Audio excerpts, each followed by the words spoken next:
Hey, Pokemon Masters, Berkeeper Toby here, and right now I am in the abandoned New York farm colony, or, as it might look like to you, the dream yard of Unova. This video has been sponsored by Whatnot. I could not be traveling out here without them. More on them at the end of the video, but for now, let's look at the Pokemon that live here in the dream yard, Munna and Moonshana, who create a special dream mist that allows people and Pokemon everywhere to access the world of dreams. So what is the dream world in Pokemon? Join me, Team Snooze. Let's investigate the world of dreams. Long ago, I was the leader of one Team Snooze, an organization so powerful it rivaled Team Rainbow Rocket. Unfortunately, everyone fell asleep on the job and all of the grunts disbanded. Though who knows, maybe they're out there taking over radio towers trying to call back Team Snooze.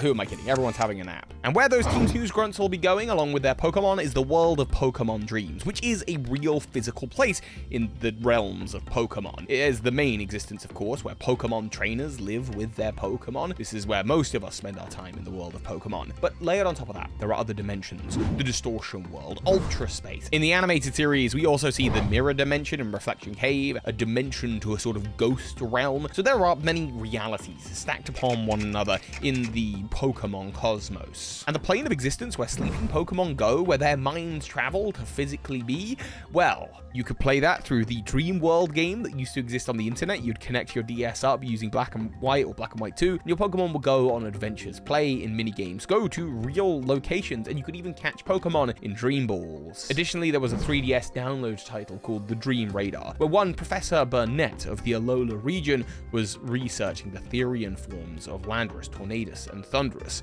She speaks in Pokemon Sun and Moon of the world of dreams as if it is another dimension that she really was researching. There too, you can catch Pokemon in Dream Balls. And off the northern coast of the Sinnoh region, for an unlucky few who go to sleep, they might not wake up, as they're haunted by the Pokemon Darkrai. Darkrai exists on the Nightmare Isle, and while you can go there via boat, because again, it's a physical, real place, you can also access there telepathically, and most people get trapped there by way of dreaming in the wrong hotel. It's like the island and these other realms are mirages. Sometimes there, sometimes not. The doorway only open in specific circumstances. This is like the Mirage Islands across the Hoenn region. There's a Mirage Paradise in the animated series as well, where Togepi lives, and that's going to be important later. There's obviously the main Mirage Island, where Wynaut can be found. Wynaut are said to have ties to the Unknown, who are also from another dimension, but I digress. And of course, two of the key other ones are the southern islands of Hoenn, where Latias and Latios are said to be. Pokemon Masters, I've taken a stunning old trip out to the beautiful city of Altamar. There has been sightings here of the legendary Pokemon Latias and Latios, but sightings are hard to come by because the Pokemon seem to disappear whenever hunted. I think it has something to do with a Mirage Garden.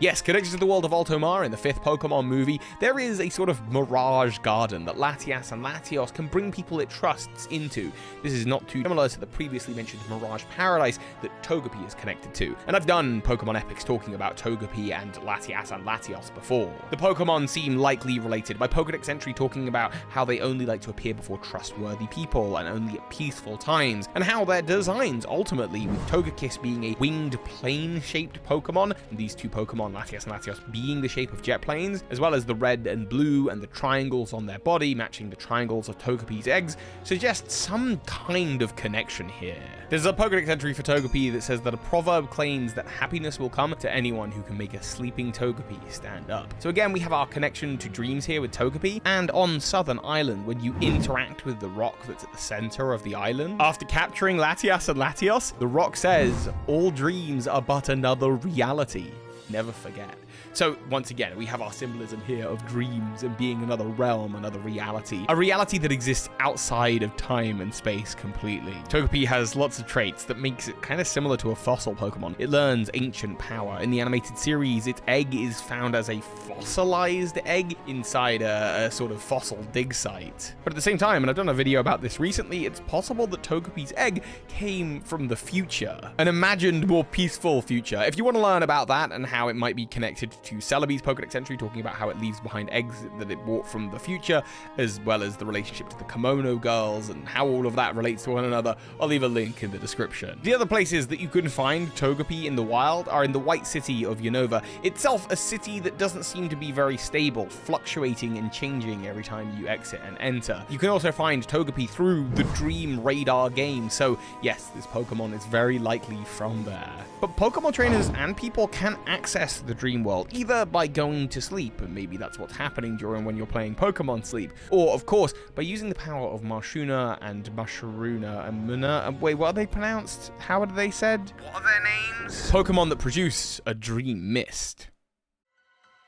I now find myself in Central Park, which is another part of the Unova region known as the EntryLink Forest. You might remember this place from the World of Your Dreams, but you can't picture it quite. And that's because you can't actually access it now in Pokemon Black and White or Black and White 2. You had to connect up your game to the Dream World game online. There you could catch Pokemon in Dream Balls. They'd have special Dream World abilities. That's what the hidden abilities used to be called. And of course, the Dream Balls had an aesthetic that matched that of Muna and Musharna. These Pokemon create a special dream mist that takes people and Pokemon to the world of dreams, and they're kind of the Gen 5 equivalent of Hypno, the poster child for Pokemon theories generally. But the world of dreams and entering dreams extends far beyond Generation 5 and all the way back to the early days. Yes, there was Hypno, and also there was the classic Dream Eater Gengar, but then there were other legendary Pokemon as well that really delved into the world of nightmares.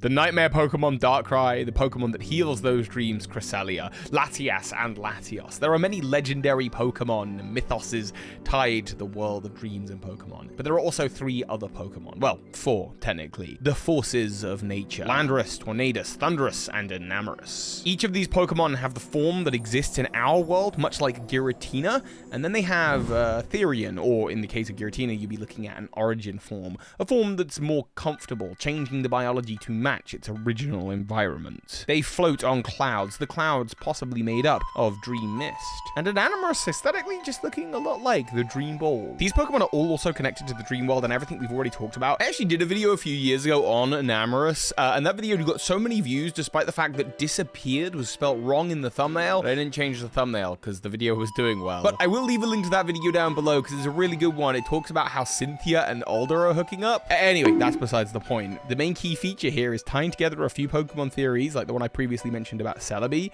We have the shrine in Eliott Forest, which looks like the shrine that appears in Unova, the abundant shrine to these 3 dream Pokemon, which also looks like the shrine in Celestic Town, the town that was ultimately built over the ancient retreat where Kogita from Pokemon Legends Arceus hangs out with Enamorus. While at first, all 3 of these shrines seem completely unrelated, with the one in Sinnoh being placed next to cave paintings of Azelf, Uxie, and Mesprit, one of course just being in the wilds of the Unova region, and one being deep in the Eliott Forest where Celebi is thought about, suddenly their lore ties together. Perhaps the reason that these shrines are all aesthetically similar, they're not shrines to any one of these Pokemon, but instead shrines reminding us of a gateway to a reality, a realm beyond our own, a gateway to the world of dreams.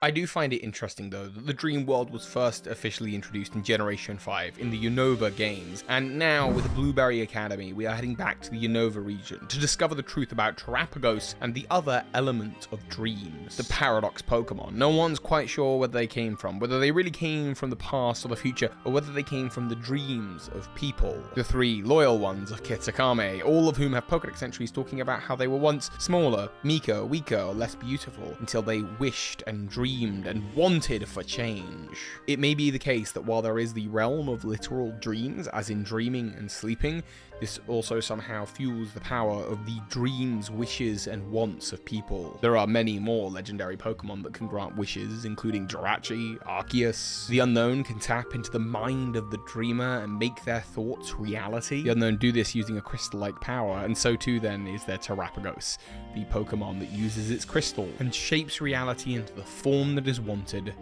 by a dreamer.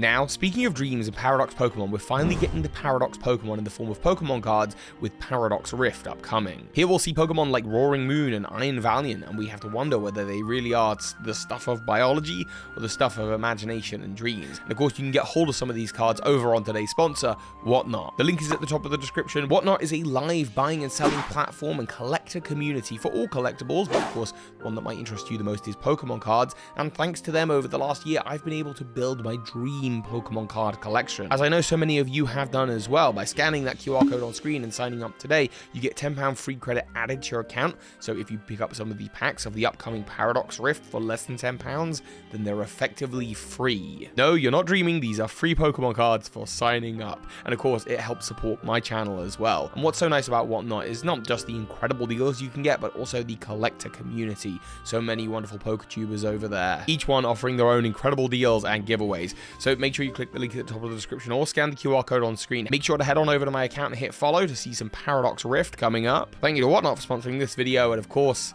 so hi Pokemon Masters. Hello there, it's me, Professor Oak. This video is over, so please choose another one wisely and quickly. Bye-bye. Just the biggest thank you to those of you who've been supporting this channel on Patreon, including the big patrons of this month, Jedruben, Charmander, Ansbel, Anthony Lee, and the Alligator. Thank you so much.